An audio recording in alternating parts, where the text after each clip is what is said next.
لیکن اندر بھی جگہ ہے ابھی عزا خانے میں. جو افراد آنا چاہتے تھے کہ فرش عزا پر بیٹھنے کا جو ثواب ہے وہ بہت عظیم ہے. اس کو آپ سمجھ نہیں سکتے کہ یہ فرش عزا کیا کتنی بڑی دولت اور نعمت ہے. اور جس امام کا میں ذکر کر رہا ہوں، جس سے میں نے آغاز کیا ہے، یہ فرش عزا کی دولت اسی امام نے اور شہزادی عالمہ غیر معلمہ نے ہمیں عطا کی ہے. سمجھ رہے ہیں کہ اتنی بلند چیز ہے یہ کہ حبیب ابن مظاہر علیہ السلام کہتے ہیں بشارت ایک عالم دین کو ہوئی تو اس نے پوچھا کہ انہوں نے پوچھا کہ حضرت حبیب ابن مظاہر علیہ السلام سے کہ آپ کی کیا ابھی بھی کوئی خواہش ہے، کوئی تمنا ہے؟ تو انہوں نے کہا ہاں ایک خواہش ہے، ایک تمنا ہے. ان عالم دین نے کہا رجل الفقی آپ کو امام نے کہا ہے، آپ کو رجل الفقی کہا ہے، آپ شہید رائے خدا ہیں، آپ امام کے حبیب ہیں، آپ کو آپ کا انتظار امام نے کیا، آپ کو سلام عالمہ غیر معلمہ نے کہلوایا. اب اتنی فضیلتوں کے بعد بھی آپ کی کوئی حاجت ہے، کوئی تمنا؟ کا ایک حاجت ہے، اگر اللہ مجھے یہ ظاہری حیات دے دے تو میں پوری زندگی اپنے آقا کی فرش عزا پہ گزار دوں. آپ سوچئے کہ پھر فرش عزا کیا آپ تمنا کرتے یہاں سے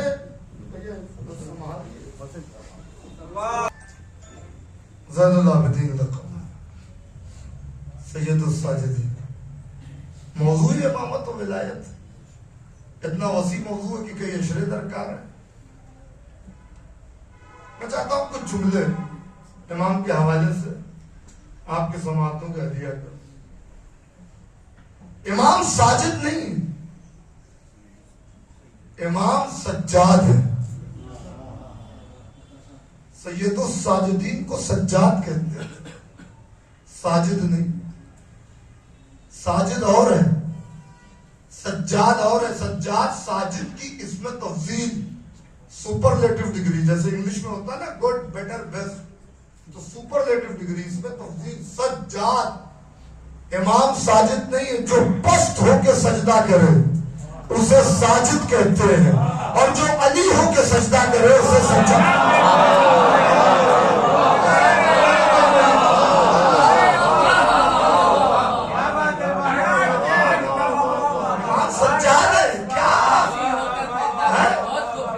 ہم سجدہ کر رہے ہیں پست ہے، اور جو علی ہو کے سجدہ کرے اسے سجاد کہتے ہیں. ایک جملہ اور دوں، سجدہ واجب ہوتا ہے 7 چیزیں جب زمین سے لگے جسم کی. پیشانی، دونوں ہتھیلیاں. بولتے رہے بھائی آپ تو پڑھے لکھے لوگ ہیں نا، ہماری مجلسوں کا یہی تو صدقہ ہے، جو وہاں کے بڈھوں کو نہیں معلوم ہوتا وہ ہمارے بچوں کو پتا ہوتا. وہاں پوچھئے تو انہیں خبر ہی نہیں ہے. یہاں عالم کیا؟ پیشانی، دونوں ہتھیلیاں، دو یہ گھٹنے اور پنجے جو پیر کے ہوتے ہیں. جب یہ لگ جائے زمین پر تو سجدہ ہوتا ہے، تو سجدہ ہوتا ہے. جو اعضاء کا محتاج ہو سجدے کے لیے اسے ساجد کہتے ہیں، اور جو خلقت اعضاء سے پہلے کا سجدہ گزار ہو.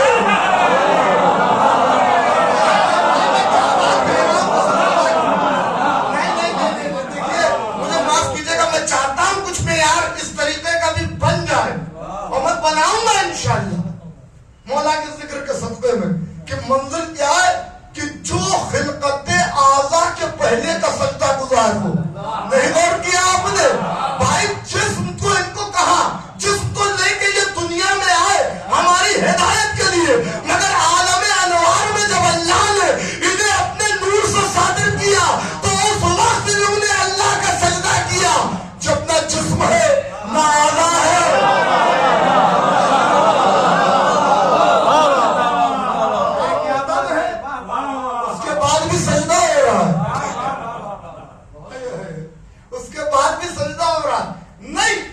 ہمارے دیکھیں معصوم سے کسی نے پوچھا تھا، امیر المومنین سے، مولا کسی مومن کو کیسے پہچانے؟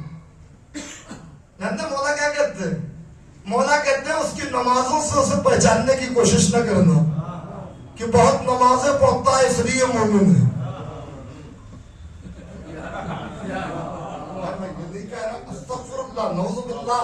میں نے کل بھی کہا کہ نماز سید العبادات پڑھنی یہ فرض ہے, 5 وقت کی نماز واجب ہے, مگر مولا فرما رہے نمازوں سے نہ پہچاننا کہ یہ مومن ہے, بڑی نمازیں پڑھتا ہے, بہت عابد شب زندہ دار ہے, بہت عبادت کرتا ہے. نہیں کہ مولا پھر کس چیز سے پہچانے کہ یہ دیکھو کسی کا حق تو نہیں کھاتا ہے. اگر کسی کا حق غصب کر رہا ہے تو نمازیں پڑھ بھی رہا ہے تو مومن نہیں ہے. نماز مومن کی معراج, نماز کی معراج ہے سجدہ, یعنی ہمارے سجدے ہمارے ایمان کی پہچان نہیں ہے. میرے مولا یہ آپ کے چاہنے والے ہیں, ہمارے سجدے ہمارے ایمان کی پہچان نہیں ہے. یہ چہرے, یہ پیشانی پر جو نشان ہے ترہ آفاق پیشانی, یہ ہمارے ایمان کی پہچان نہیں ہے. یعنی یہ سجدے ہمارے جو ہماری پہچان نہیں بن پاتے, مگر جس کے سجدے اس کی پہچان بن جائے.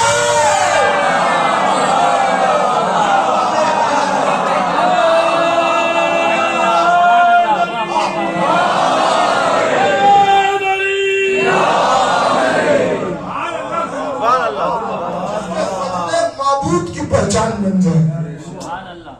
لولا نحنو ما عرف اللہ, اگر ہم نہ ہوتے تو اللہ کی پہچان نہ ہوتی, اللہ کی معرفت نہ ہوتی. ہم مقصد خلقت میں فرق کہاں کی بحث کرتے, کہاں آل محمد اور کہاں کوئی اور. مقصد خلقت میں فرق ہے. اللہ کیا کہہ رہا, وما خلقت الجن والانس الا لیعبدون, نہیں خلق کیا ہم نے جنات کو اور انسانوں کو مگر یہ کہ وہ ہماری عبادت کریں. یعنی ساری کائنات کا مقصد خلقت ہے عبادت.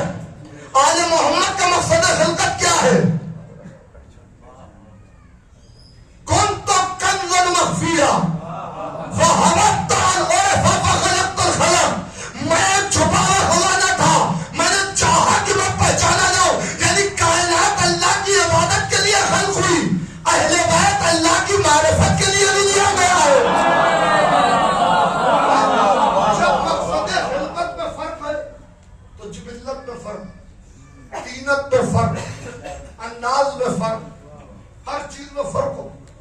تو پھر کبھی یہ قیاس نہ کرنا عام گھرانوں پر, کیا انبیاء کے گھرانوں پر آل محمد کے گھرانے کا قیاس نہیں کیا جا سکتا. یہ عظمتیں الگ ہیں. میں نے کل ہی کہا تھا کہ فضیلتوں کی جبلتوں سے آگے کا خاندان ہے.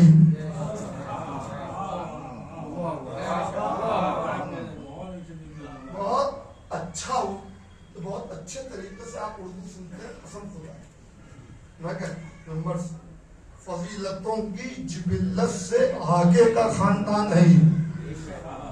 سمجھ رہے, یہاں صاحب فضائل نہیں ہوتے, یہاں ابل فضل ہوتے ہیں.